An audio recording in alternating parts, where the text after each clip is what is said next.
Unfortunately, I don't quite have the time, skill, or budget to replicate a single scene of Mad Max Fury Road the way I traditionally do for my intro sketches, so instead I did the whole thing in Lego. Enjoy.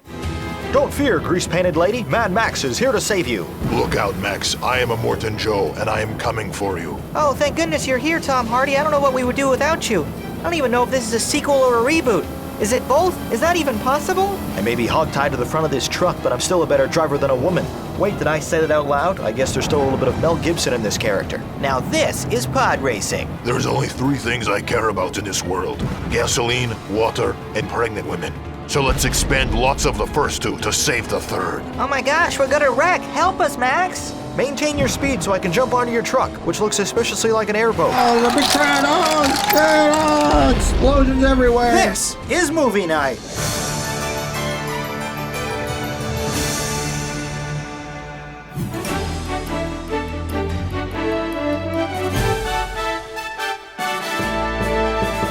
Hello and welcome to Movie Night, in-depth film reviews in less than 5 minutes. I'm your host, Jonathan Paula.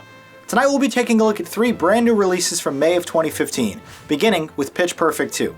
After the original release became a sleeper hit in 2012, this $29 million musical comedy film from first-time director Elizabeth Banks reunites the beautiful Bard and Bellas for more singing, dancing, and fraternizing. Within a week of its May 15, 2015 premiere, this sequel's $120 million gross was already higher than the entire total of its predecessor.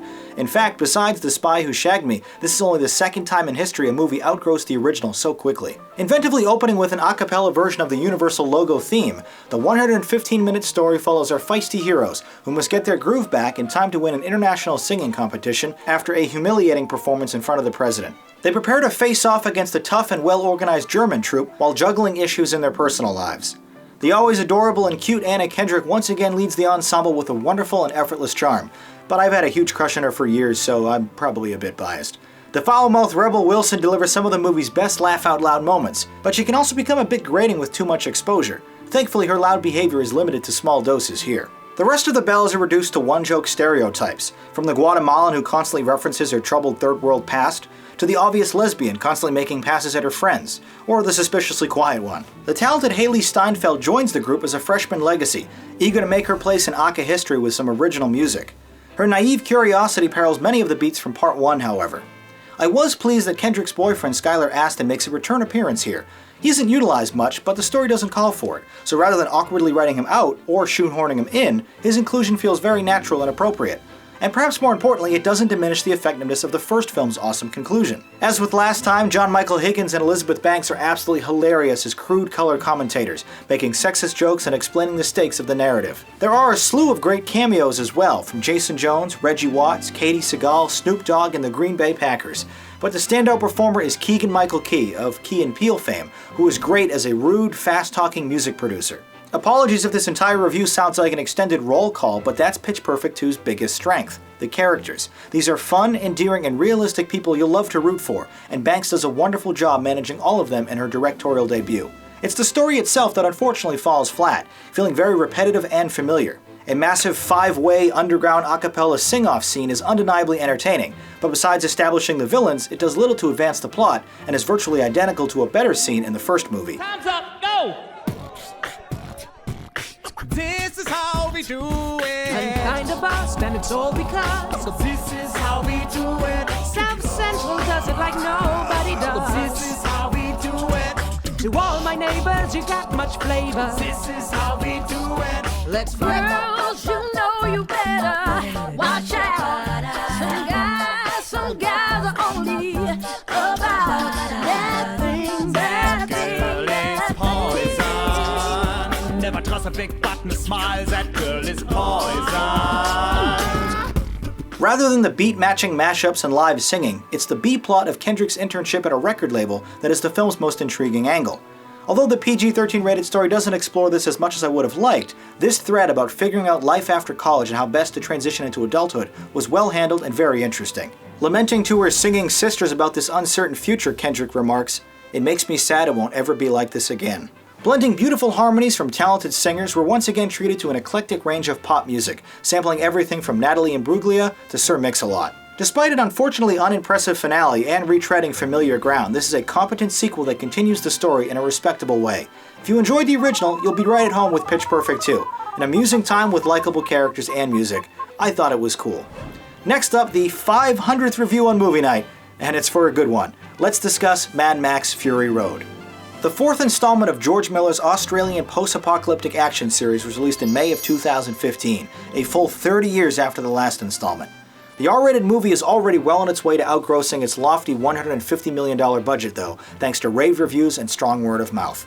The ruggedly handsome Tom Hardy replaces Mel Gibson in the title role, a resourceful survivor in the post-nuclear wasteland of the Australian desert. The actual focus of the graphic story though is Charlize Theron as a gritty truck driver determined to rescue 5 concubines from an oppressive and greedy dictator by outrunning a horde of aggressive pursuers.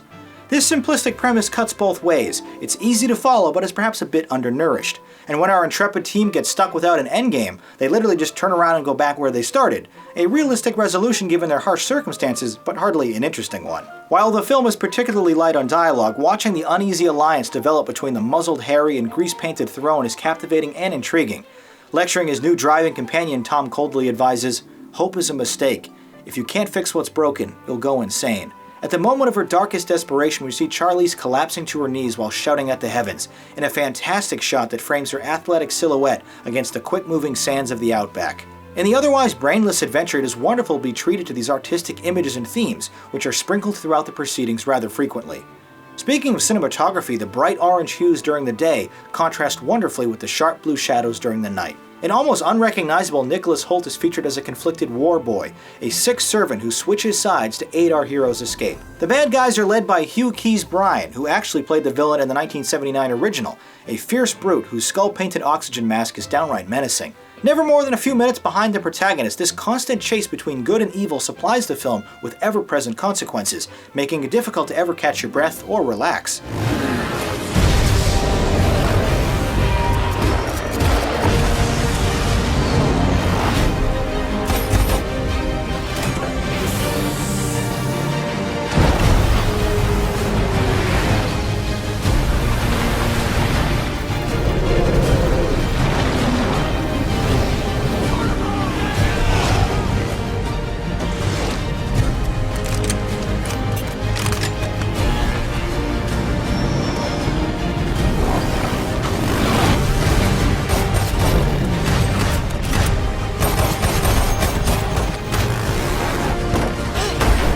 Dystopian universes have been done countless times before, but the rich and expansive steampunk visualization here is both inspired and believable.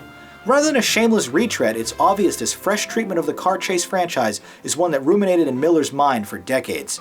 From a 1950s Chevy that's been converted into a monster truck to a muscle car tank, even the vehicles are oozing with personality. The end result is nothing short of breathtaking, a non-stop extravaganza of stunts, gunfire, and explosions as everyone speeds down the unforgiving Fury Road, filmed on location in Namibia, Australia. Stripped down and laser focused, this may very well be the best pure action movie in years. For a 70-year-old director whose last 2 pictures were Happy Feet and Babe, Pig in the City, this is a triumphant return to form for Miller, who has effectively raised the bar for all future blockbusters. The 2-hour movie literally cuts right to the chase, and the adrenaline-fueled thrill ride rarely slows down, blending flawless practical effects with death-defying stunt work. Cornered inside a steep canyon, a sequence where Theron effortlessly parkour slides under a tanker truck while simultaneously kicking a rider off his bike, all shot in a single fluid camera move, is just so cool to witness. Another shot where Hardy swings across the moving battlefield on a long pole as a massive explosion erupts behind him is astonishing. Mixing deep violin chords with heavy drums that are synchronized to the action, the grungy soundtrack from Junkie XL is a perfect fit for the bloody action on screen. There's honestly not much to dislike about a reboot that features a flame-throwing guitar.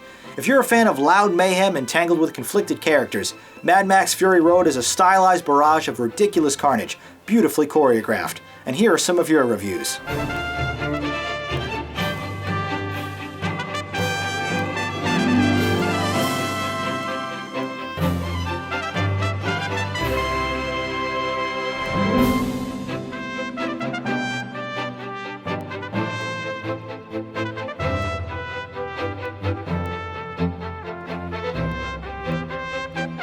Unanimous praise was given to the action and style. You thought this film was amazing. Even though it fell short of my lofty expectations, I think it's just good enough to score a 10 out of 10 as well. Before we continue, a quick plug for tonight's sponsor. It may surprise you to learn this, but this beautiful mane of facial hair doesn't sculpt itself. For the longest time, I just used cheap disposable razors from the pharmacy. Well, if you were like the old me, let me help you step up your shave game with the Truman Kit from Harry's. The $15 box comes with 3 of the world's highest quality blades, straight from their German factory, a perfectly weighted handle in one of 4 colors, and your choice of foaming gel or cream. Harry's offers an amazing shave at a fraction of the price of their competitors, and if you order with the code JOGWHEEL, that price is reduced to only $10. Discover the convenience of their direct shipping and low cost by grabbing a kit today. And of course, just by listening to this quick pitch, you help make Movie Night possible, so thanks for your attention. Back to the reviews, here are my thoughts on Tomorrowland. Inspired by the futuristic themed area found at Disney parks of the same name, this big budget adventure from accomplished director Brad Bird was produced on a budget of $185 million. Released worldwide on May 22, 2015, the PG-rated story follows wide-eyed Britt Robertson, who embarks on a journey to discover the secrets of a wonderful place that exists in another dimension. Alongside her is George Clooney as a former child inventor, now disillusioned about the depressing fate of mankind. Keegan-Michael Key, Kathryn Hahn, Tim McGraw, and Hugh Laurie are effective in various supporting roles. Some are incorporated better than others, though. But the young Raffi Cassidy is a true standout, playing a mysterious girl who seemingly has wisdom and charm beyond her years. Where her character ventures by the final act is both touching and surprising. Co-written by Lost creator Damon Lindelof, this 130-minute feature is rife with bright ideas, intriguing concepts, and marvelous visuals. They don't always receive fulfilling explanations or resolutions, but at least the ingredients are impressive. Honestly, it's difficult to adequately explain this involved and twisty narrative without major spoilers, so I'll simply say that it is, in true Disney fashion, a narrative about discovery, curiosity, and hope. The landmark sequence, however, is the cold open, told by Clooney in flashback, where we see the inaugural visit to the titular world by his younger self, played brilliantly with plenty of excitement by Thomas Robinson, who is eager to impress a girl with his new jetpack invention.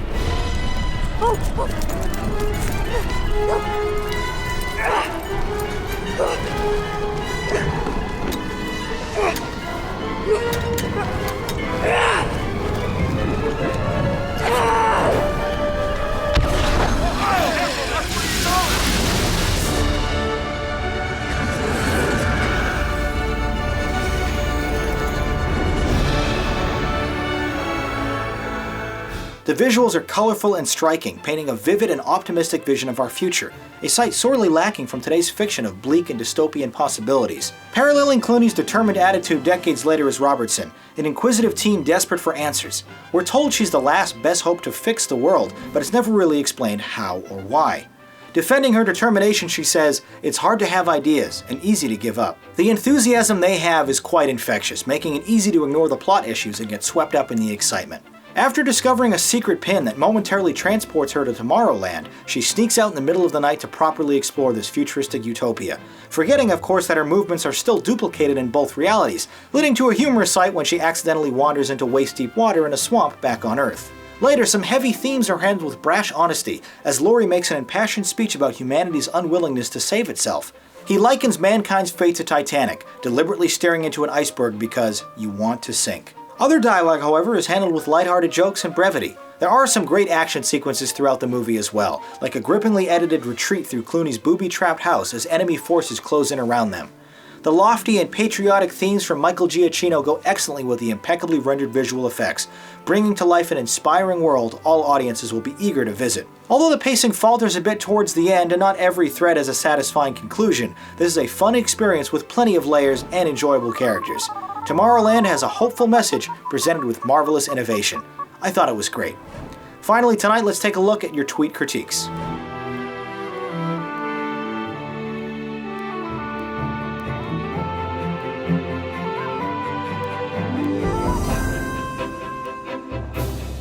If you see a new movie in theaters, tweet your review with the JPMN hashtag.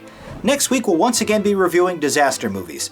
The volcano-focused adventure Dante's Peak, the asteroid-based Deep Impact, and the brand new San Andreas film which centers around a massive earthquake. If you've seen these movies, share your opinions by voting in the polls below or by leaving a comment review. I read them all and will include my favorites in the next episode. If you'd like to watch more Movie Night videos, check out the related reviews on the right, or click subscribe if you'd like to see more of this show in the future. Also be sure to follow me on social media for updates and exclusive content. Once again, my name is Jonathan Paula. Thank you for watching and listening. Until next time, have a good movie night.